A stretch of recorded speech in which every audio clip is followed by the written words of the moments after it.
La Biblioteca Parlante presenta Memorias de la Biblioteca. Capítulo 3. Carlos Matos.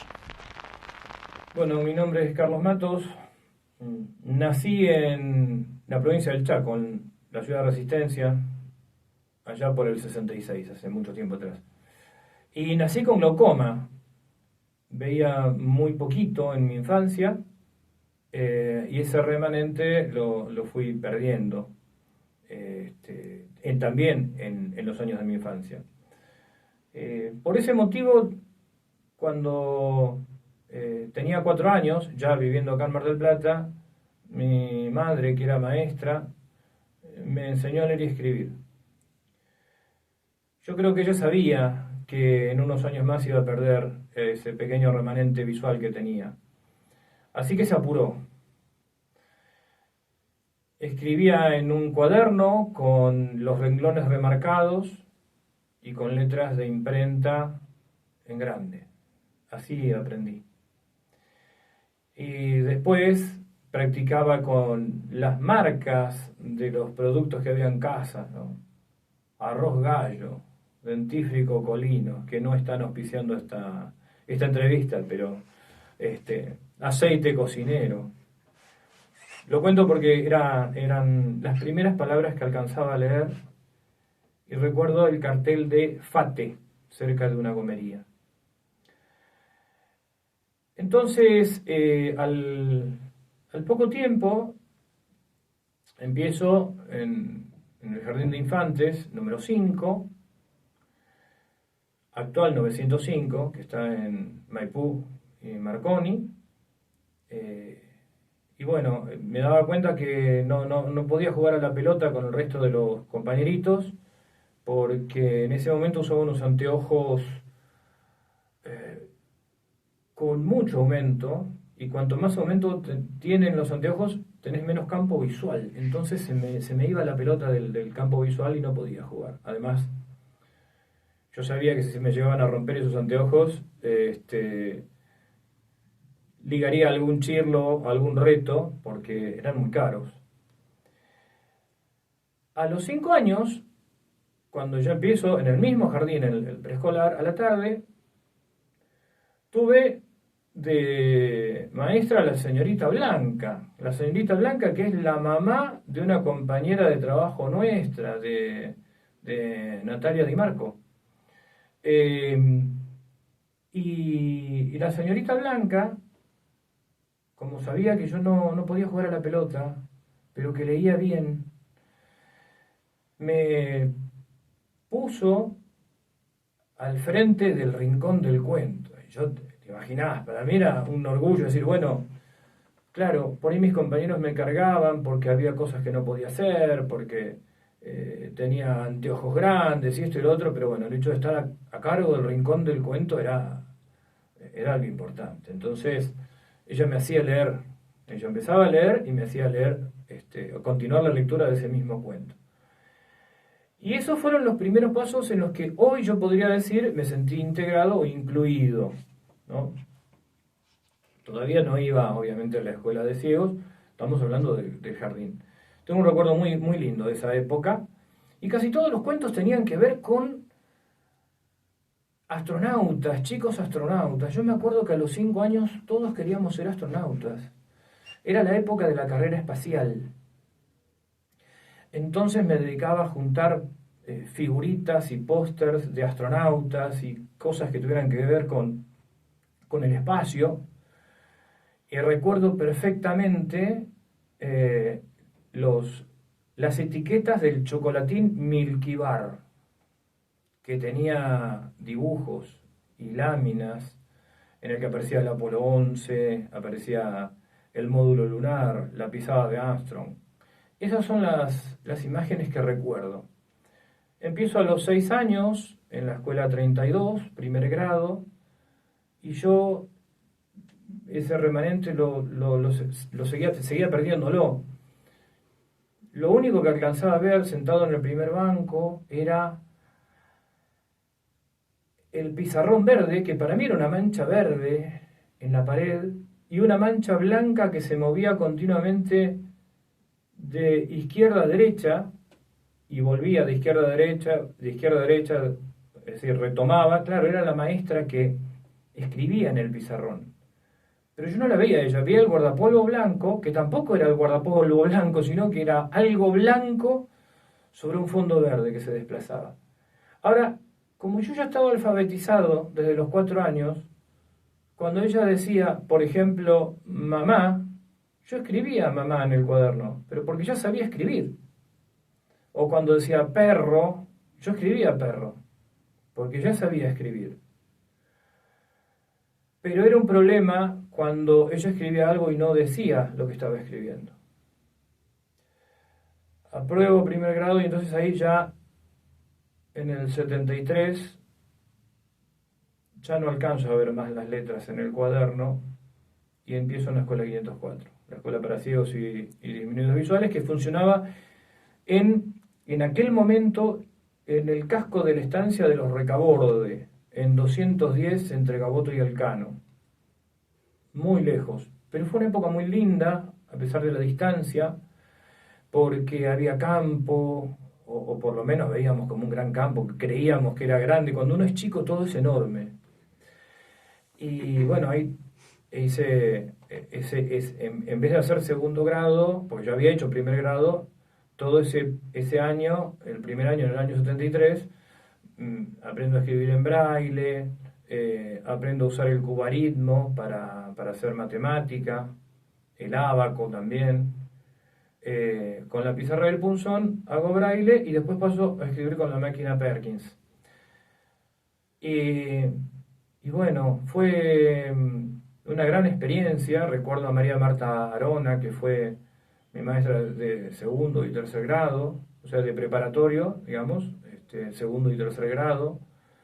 María Marta ya fallecida, pero que ella tenía una enorme conciencia de cómo explicarle a las personas ciegas. Por ejemplo, recuerdo cuando escribíamos la palabra hornero en braille. No sé de dónde ella había sacado un nido de hornero y nos hacía tocar a todos los chicos, los que éramos ciegos y con baja visión, cómo era un nido de hornero. Estaba cortado en forma transversal el nido para poder desmontarlo, ver cómo era adentro. Tuvimos grandes maestras y profesores. Y ahí se nos fue preparando, no solamente a mí, sino después también a Gladys Correa, que ingresa en el 75, y también mi hermano César, para integrarnos a una escuela común. Yo se empezaba a hacer las primeras experiencias de integración en escuela común. No se hablaba de inclusión, sino de integración. Así que durante el 76, estando yo en cuarto grado, recordemos que en el 73 no hice segundo grado, sino que fue un año dedicado a la rehabilitación. O sea que el segundo grado lo hago recién en el 74, 75 tercero y 76 cuarto. En cuarto grado empecé a ir 2 veces por semana a la escuela número 5, que está en San Juan y 3 de febrero, y ya en el 77, en quinto grado, ya voy todos los días, hago toda la mañana, durante la mañana. A la mañana a la escuela número 5 y a la tarde a la escuela 504 para recibir clases de apoyo. Teníamos música, braille, etcétera, etcétera. Apoyo también con las maestras integradoras por elementos o cosas que necesitáramos para la escuela común. Para ir a la escuela común nosotros debíamos, además de saber braille, saber dactilografía. De hecho, durante el tercer y cuarto grado nos enseñaron a escribir a máquina, algunas máquinas Remington viejísimas, que eran durísimas. Y obviamente, ¿qué es lo primero que uno aprende a escribir? Bueno, cosas que te enseña la profesora, pero cuando empezás a practicar y algo te sale mal, empezás a escribir todas malas palabras. Bueno, recuerdo que una tarde estábamos con Marcelo Virosi y con Gladys Correa, y una de las cosas que decíamos, bueno, a ver quién escribe las puteadas más largas en la máquina de escribir. Lo cual nos valió, por un lado, un reto por lo que escribíamos y una felicitación porque no habíamos cometido errores. Eso es un poco la nota de color, ¿no? Entonces, bueno, en quinto, sexto y séptimo grado lo hice en la escuela número 5 a la mañana, integrado. La verdad es que fue una hermosa experiencia. O sea, cuarto al principio, esas 2 veces por semana, quinto, sexto y séptimo todos los días. Y cuando estaba en séptimo grado, año 79, en ese momento ya se empieza a manejar la creación de la biblioteca parlante. Creo que el verano del 79, ahí es que la conocemos a Sonia, o en el 78 me parece, fines del 78 para ser más exactos. Y se arma un grupo de trabajo en el que estaba Pepe García, que ya fue entrevistado, Pepe que además fue profesor de Braille desde el año 78, y un gran amigo además, que es abogado ya jubilado. Estaba Zoraida Bortolus, que era la directora de la Escuela 504, Sonia de Francisco, que en ese momento era jefe de División Bibliotecas Barriales de la Municipalidad General Porredón, que después fue Departamento de Bibliotecas, y algunos docentes y varios estudiantes. Estaba Carlos D'Angelo, Matilde Berman, estábamos Gladys y yo, y se empieza a armar ese grupo de trabajo por el tema de la biblioteca, ¿no? Bueno, y ¿por qué la biblioteca? La biblioteca era y es una gran necesidad, porque la función de las bibliotecas parlantes y servicios de grabación, que esto creo que es importante es fundamental remarcarlo, es garantizar el acceso a la información y el derecho a la información a las personas ciegas y con baja visión. O sea, la función, la misión, hay que encuadrarla, inclusive hasta en términos matemáticos. Vos sabés, Eugenia, que del 100% de información que el ser humano recibe, el 70% de esa información es visual. Por lo tanto, las personas con discapacidad visual, seamos personas ciegas o con baja visión, tenemos una enorme desventaja. Y tenemos que recordar que quien tiene información posee poder. Es decir, una persona con vista tiene una autonomía y un poder mucho mayor que una persona ciega si no cuenta con los instrumentos que lo equiparen. En ese sentido, los servicios de grabación, ya estaba el Libro Parlante de Buenos Aires, la Biblioteca de la Editora Nacional Braille de Buenos Aires, varios servicios, como servicio de libro hablado, estaba el libro hablado de Buenos Aires. Después el resto eran bibliotecas Braille. Y bueno, entonces cuando surge la posibilidad que Sonia trae esa idea de Francia y lo charla con nosotros, lo charla primero con la directora de la escuela, con Pepe y también con nosotros, nos pareció fantástico. Sonia tuvo, además, era una mujer y es una mujer hoy con una gran capacidad de convocatoria. Recuerdo que en verano del 79 ella recorría las casas o se comunicaba para hacer algún encuentro en la playa, para ir a la playa. Nos juntábamos los estudiantes en la playa, venía Sonia. Y esto que me parece de fundamental importancia. La persona que iba a estar a cargo de la biblioteca, del sistema de bibliotecas, en este caso, recuerdo, hubo dos personas. Primero, Guillermo Kisling, que fue un intento, pero que finalmente no. Después, la que se quedó a cargo directamente fue la señora Libertad Valdés. Y Libertad Valdés, lo primero que hizo, por indicación de Sonia, fue aprender braille.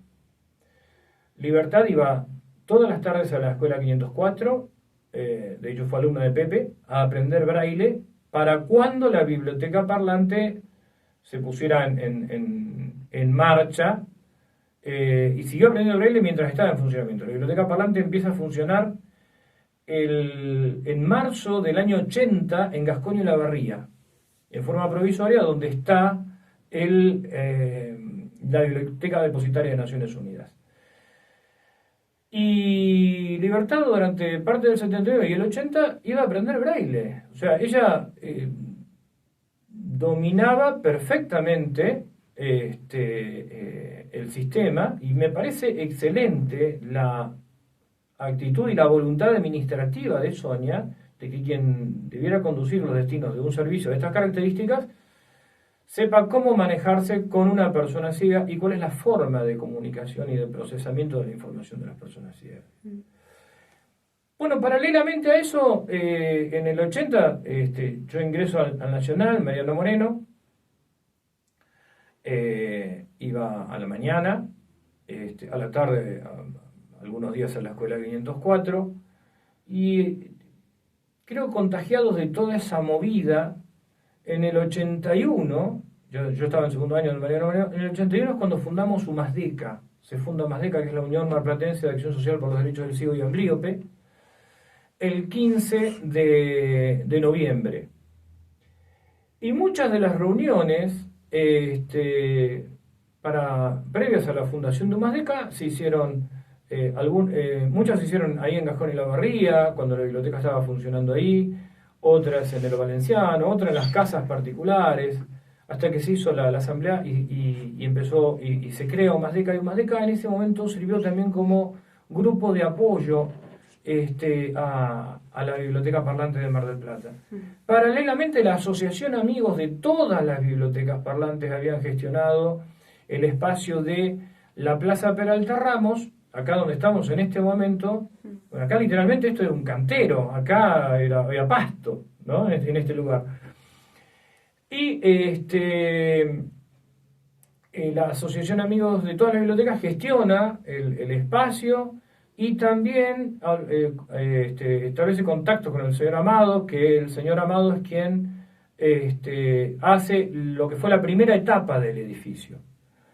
Entonces, el 10 de febrero del 83, 10 de febrero, recordemos que es el día del aniversario de Mar del Plata, el 10 de febrero del 83, el acto principal, porque había varios actos, pero el acto principal del aniversario de la ciudad se hizo acá, que estuvo el intendente Fabricio, y se inauguró el servicio, se inauguró la biblioteca, estaba Libertad, que ya era la encargada, Libertad Valdés, que ya era la encargada, estábamos todos, un grupo de adolescentes, bastante ruidosos en esa época, y además ya palpitando lo que era la primavera democrática, ¿no? Estábamos todavía bajo gobierno militar, el año anterior había sido el año de la guerra de Malvinas, un año muy triste, pero ya el 83 asomaba distinto. Y bueno, se inaugura la biblioteca, y lo primero que se graban, lo primero que se graban son obras de estudio del secundario. Ya se grababan desde el año 80, ¿no? Y algunas de primaria, me acuerdo de los viejos libros, Conocimientos en Acción, Peldaño 5, el Manual del Alumno, los libros de Drago de historia, de Ibáñez de historia de los años del secundario. Y también lo que hacíamos era duplicar obras del libro parlante de Buenos Aires. Era todo muy artesanal, Eugenia. Nosotros, para que te des una idea, las copias había que hacerlas en tiempo real.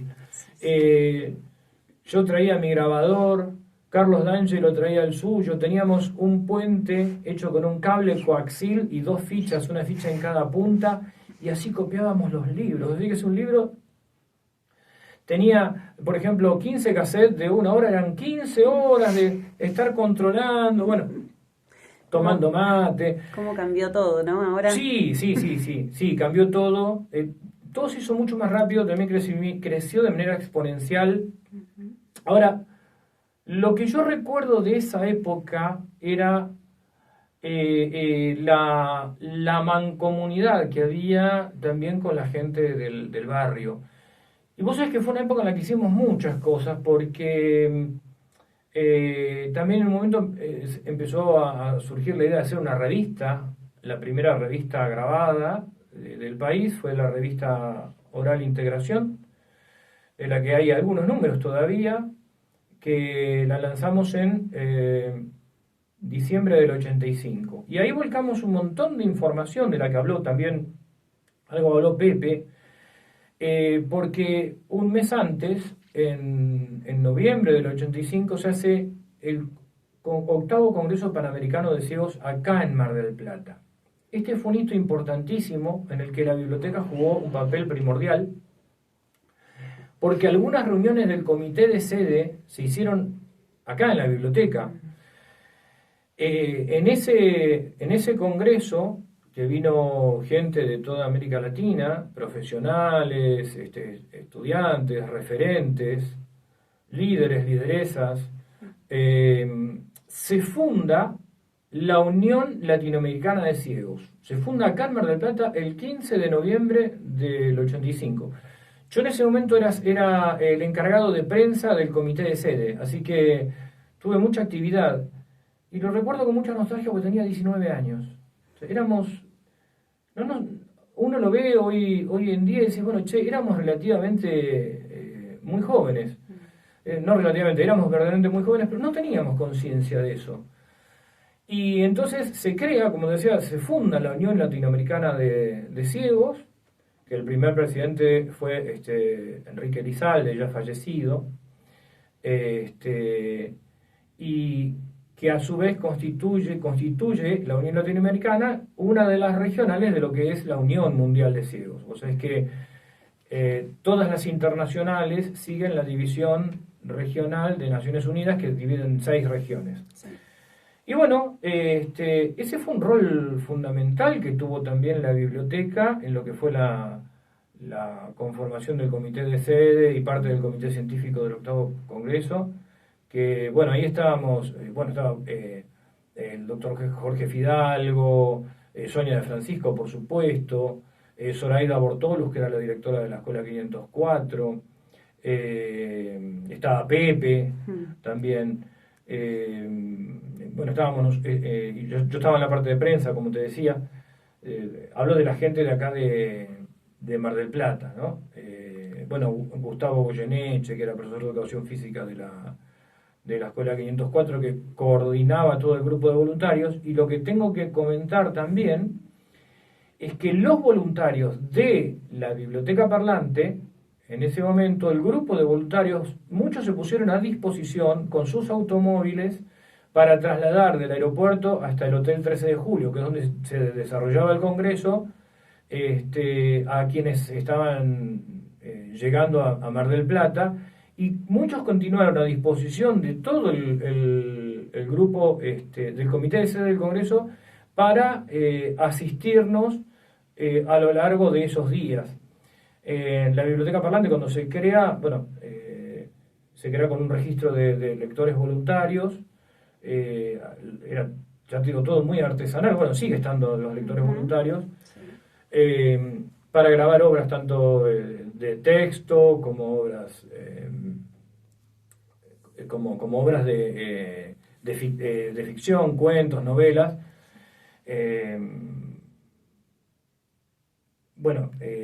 Pero muchos de ellos, además de ser lectores, fue tal el impacto del Congreso que se pusieron a disposición y trabajaron codo a codo con nosotros. Realmente el rol de la biblioteca en eso fue fundamental.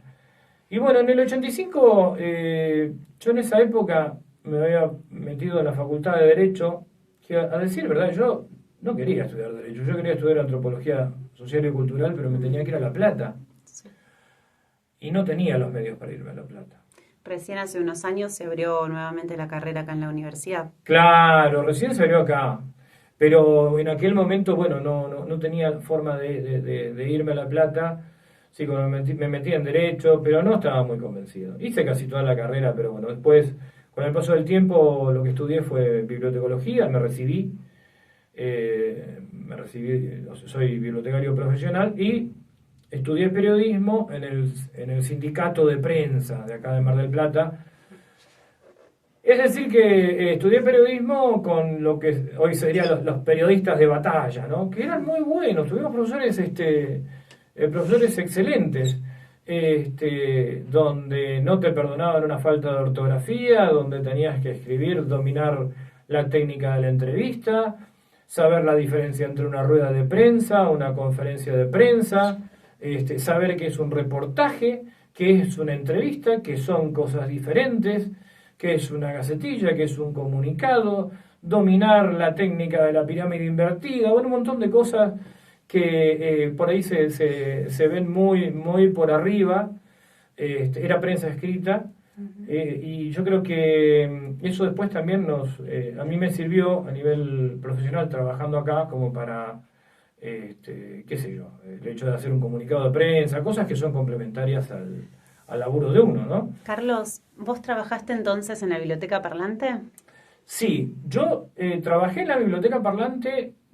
Hubo dos situaciones. En el año 84, estando en quinto año, Sonia me pide que me incorpore al equipo de trabajo de biblioteca parlante y yo le dije que no. Me equivoqué. Le dije que no porque pensé que me iba a demandar mucho, yo ya estaba por entrar en la facultad. Gracias a Dios en el 88 volvió a hacerme el ofrecimiento. Y inclusive Pepe le dijo, sería bueno que Carlos esté laburando en la biblioteca. Yo entonces entré a trabajar porque me daba el perfil, sabía escribir a máquina, no había computadoras en esa época. Claro. Las que había eran esas famosas Commodore que se conectaban al televisor para jueguitos, ¿viste? Sí. Pero bueno, había que saber escribir a máquina, había que escribir en braille, tener ciertos conocimientos administrativos, así que yo entré a trabajar, entré a trabajar acá en la biblioteca y estuve muchos años. Al principio, bueno, fue también, en parte fue continuar lo que venía haciendo, porque yo fui voluntario en la biblioteca desde el 80. De hecho, hicimos junto con Carlos D'Angelo las primeras fichas por autor, por título, por materia, unas fichas que se hacían en un acetato colorado. Y fui aprendiendo los rudimentos de la bibliotecología en la práctica. Por eso cuando estudio bibliotecología realmente no me costó, o sea, no, para mí no fue nada, no fue difícil. A ver, sí, tuve que asumirlo con la responsabilidad que requiere, pero no era algo extraño. Así que yo te diría que sí, entro a trabajar a la biblioteca formalmente en relación de dependencia después de 8 años de haber sido voluntario. Voluntario en el funcionamiento de la biblioteca. Ya estaba en la parte embrionaria de la biblioteca en el 79. De hecho, Sonia se acuerda todavía cuando ella tenía en un cuaderno el proyecto y yo fui con mi máquina letera 32, tenía 13 años, me voy a la oficina de Sonia y Sonia me empieza a dictar el proyecto de la biblioteca que lo escribimos en la máquina mía.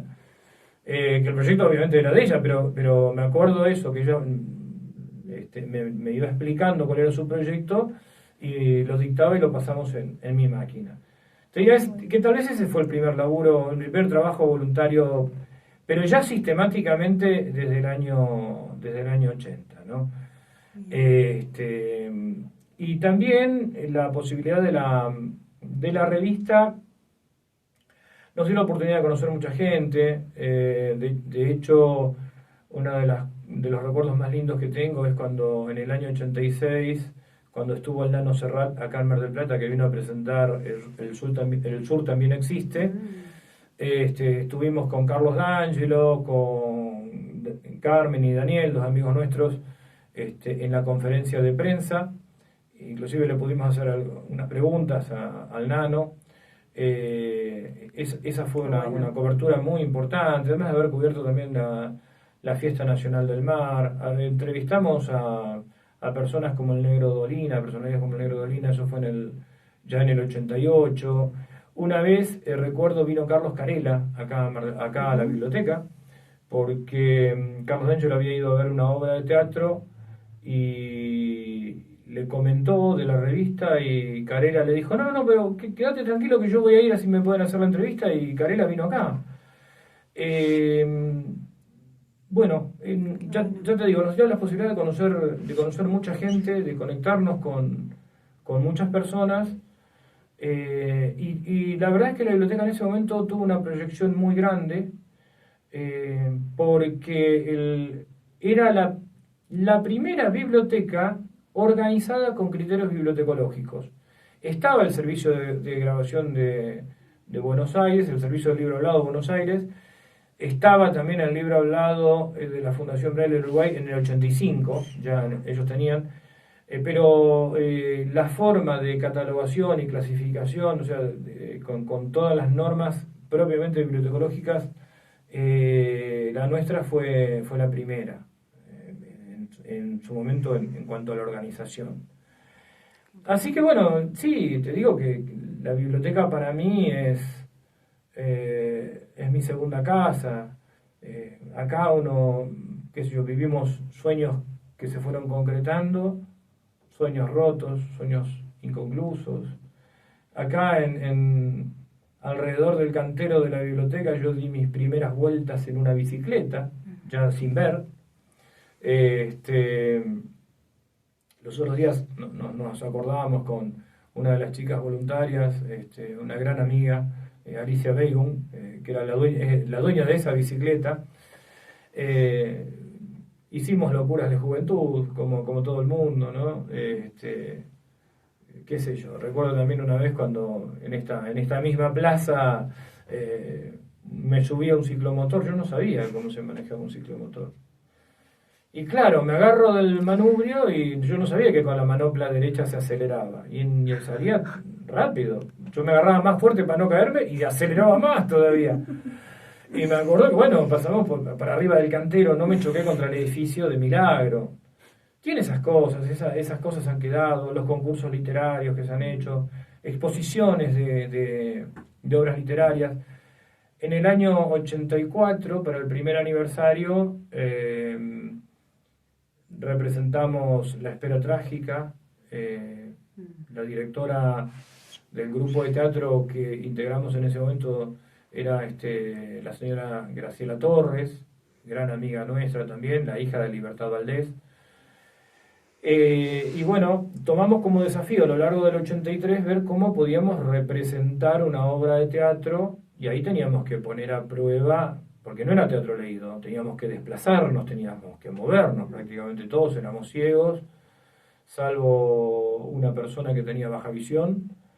Y además, viste, La Espera Trágica es una obra compleja, es de Pavlovsky, es una obra del absurdo, y bueno, tuvo mucho éxito. Vos sabés que la hicimos para el acto de la biblioteca, y después la tuvimos que representar varias veces, y nos invitaron de varios lugares. La hicimos en el Colegio de Abogados cuando Humasdeca organizó las primeras jornadas de Derecho del Trabajo y Discapacidad. La representamos también en junio del 84. En la iglesia luterana nos invitaron también para representarla. Yo creo que son datos históricos que no deben perderse, porque constituyeron un gran desafío y forman parte de todo eso de la historia de la biblioteca. ¿Sabes por qué lo digo, Eugenia? Porque hoy se habla mucho, y está muy bien que se hable de discapacidad, pero no es que todo surge ahora. Realmente no es cierto cuando te plantean, bueno, ahora hay gente con discapacidad que hace teatro. Yo te estoy hablando de hace 41 años atrás, 42 años. No desmerezco lo que se está haciendo ahora, en absoluto. Lo que digo que no es nuevo, y que también está bueno que se conozca qué es lo que se hizo anteriormente. Y bueno, en definitiva la biblioteca, más allá de los libros, como te decía, que se fueron grabando con lectores voluntarios. Al principio era todo muy artesanal, era la lucha contra el crecimiento exponencial de la información, que ahora te lo cuento. Sí. Guarda muchos recuerdos.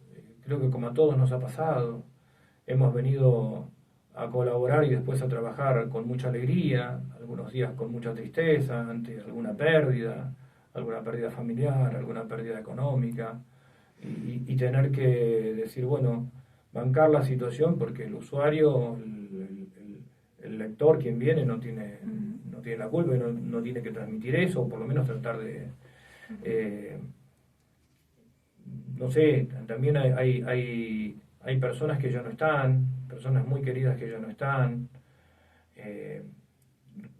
Recuerdo uno de los colaboradores que fue Guillermo Pasantino, uno de los presidentes de Humasdeca, que ya falleció.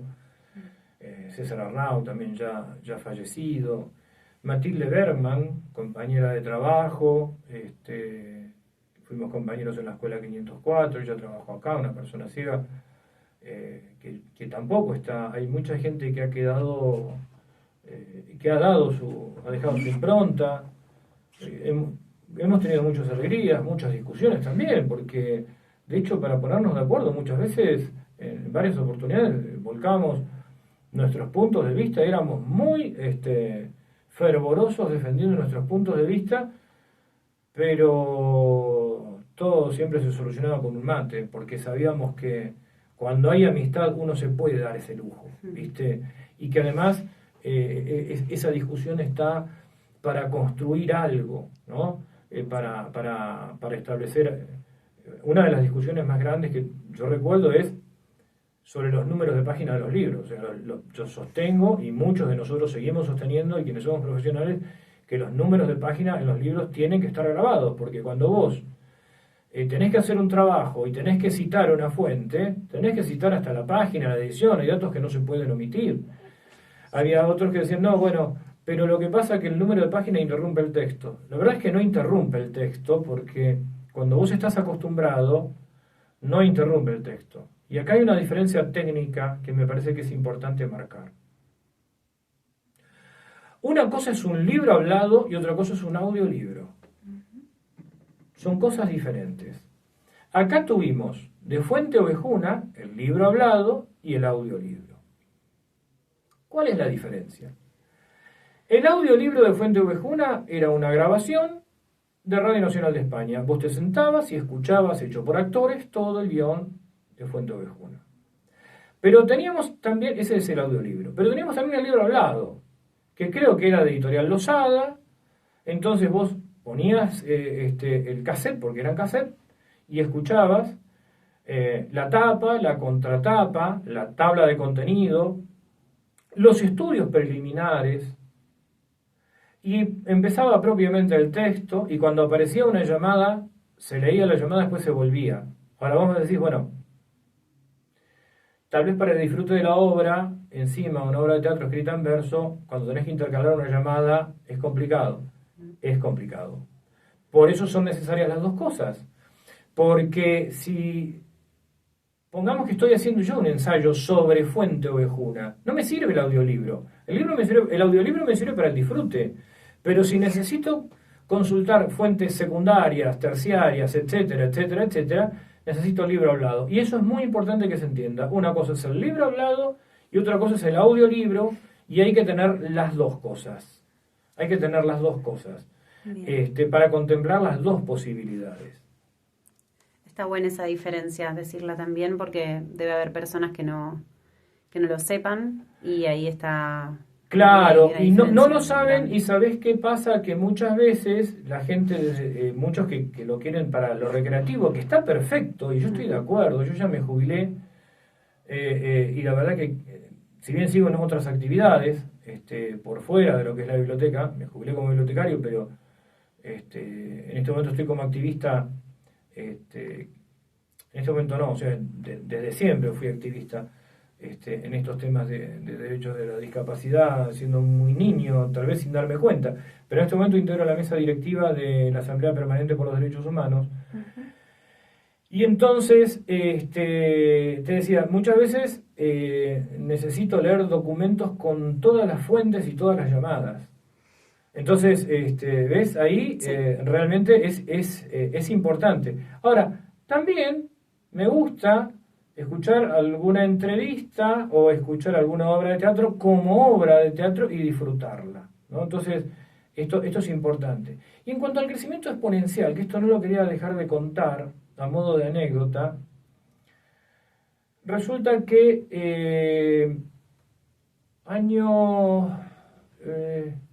creo que fue el 91, estábamos grabando Geografía de Europa y Oceanía para el secundario, paralelamente haciendo los mapas en relieve. Se termina de grabar Geografía de Europa y Oceanía y cae el muro de Berlín. ¿Dónde quedó esa geografía? Arrancar de vuelta. Claro. O sea, bueno, otra situación similar fue cuando se grabó para los estudiantes de Derecho Tributario de Dino Harach. Se termina de grabar y al mes sale la ley de reforma tributaria. Esas cosas pasan. Por eso,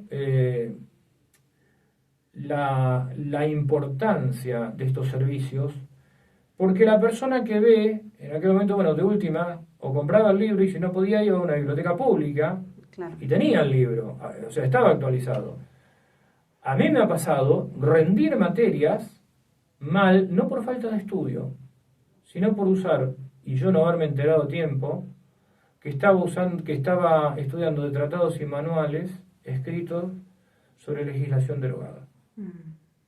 Y te puedo asegurar que un bochazo es terrible, pero un bochazo cuando además lo recibiste habiendo estudiado y a conciencia, y enterarte ahí que eso no servía, es realmente complicado.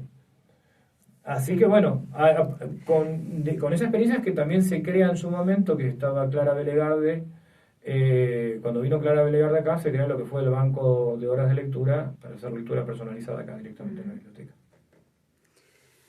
Gracias, Carlos, por todo este testimonio que nos ofreces. Estoy segura de que hay muchas personas que nos están escuchando desde otros lados del país también para que les viene muy bien conocer esta historia de vida, tu historia en relación a la biblioteca parlante, que también es la historia de la biblioteca parlante. Y para cerrar, me gustaría que nos cuentes cómo te imaginas a la biblioteca parlante en un futuro. Yo la biblioteca parlante me la imagino como la soñábamos en aquella época, una especie de biblioteca de Alejandría, donde pudiéramos acceder a la información, en este momento, bueno, a través no solo de los libros hablados y de los audiolibros, sino también con la tecnología suficiente para escanear libros. Hoy en día el crecimiento de la información, como te decía, es exponencial. Yo, bueno, cuento en casa con que mi esposa me lee ante la urgencia, pero bueno, ese no es el punto. El punto es que la biblioteca tiene que asegurar la autonomía y la independencia de las personas ciegas. Hay mucha actividad, a mí me alegra mucho la actividad de extensión que hay acá en este momento, las obras de teatro, el trabajo de difusión que vos estás haciendo. Y creo que es esencial para las personas de baja visión, para las personas ciegas y también para la comunidad en general, a modo de toma de conciencia, que la biblioteca vuelva a proyectarse como en un principio. De hecho lo está haciendo, creo que lo está haciendo, y que no deje nunca de cumplir con su misión, que la misión no es una misión romántica, la misión es garantizar y asegurar el acceso y el derecho a la información de las personas ciegas y con baja visión, acceso y derecho que está garantizado y está legislado en el Pacto de San José de Costa Rica, en el artículo 13, cuando se habla de que todos tenemos el derecho de buscar, guardar y distribuir información. Está también legislado en la Convención Internacional de los Derechos de las Personas con Discapacidad, que es el primer tratado de derechos humanos del siglo XXI, y también en la Constitución Nacional. Las personas... los tratados internacionales, ¿no? Sí, por eso te citaba la Convención Internacional, que tiene rango constitucional, todos los pactos internacionales que tienen rango constitucional, y también en la Constitución nuestra. ¿Por qué te cito esto? Porque si no existieran esos tratados, ya en nuestra Constitución está contemplado. Es la única manera de construir una sociedad democrática, verdaderamente democrática. Esto quisiera, Eugenia, que quede bien remarcado. Una sociedad democrática es una sociedad totalmente igualitaria. Y si las personas ciegas y con baja visión no podemos acceder a la información equivalente a la que accede una persona con visión normal, con visión común, directamente quedamos en situación de ciudadanos de segunda. Así que creo que más que nada y más que en este tiempo donde la información es cada vez más intensa y necesaria además para la toma de decisión, el rol de la biblioteca no solo que sigue siendo fundamental, sino que hoy es imprescindible.